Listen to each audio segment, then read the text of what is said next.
Morning, update po tayo. Grabe kabaha po dito sa amin. Why it's flooding? Yung daanan namin, grabe kabaha. Tignan nyo naman. Yan sila kabaha. Pagkatapos ng snow, ito naman ang tulimambad na naman ang baha.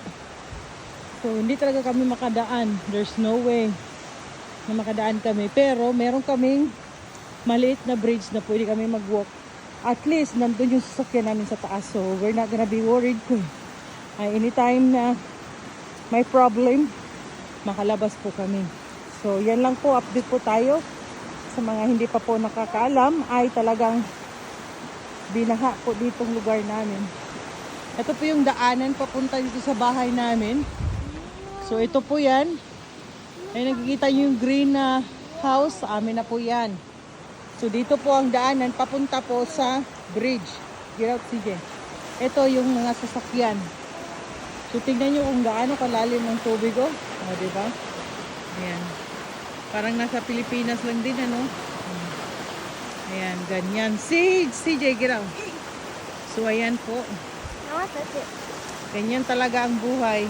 Kahit saan ka man nakarating, kahit saan ka man nakatira, kapag love mo talaga ang nature, ay nature talaga, no? Ayan, Pilipinas man o ibang bansa. Say hi, CJ. Hey! You're flooded? What? You are flooded? You're not flooded? Say yes. You thought I'm flood. You wanna float? What? So this is the way that we're going to the bridge. So connecting sa bridge namin ay ang kabilang daanan. At pwede ka ding dumaan sa hindi So mababahaan. big right there, Nanay. Basta nandun na yung sasakyan namin. Kahapon pa lang ay inilagay na ni tatay doon dahil alam na niya nga magpa-flood at uulan ng malakas. So nilagay na niya yung sasakyan doon sa taas.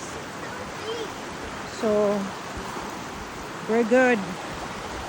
So everyone say prayer for anybody victims from the flood. Ayan. All right.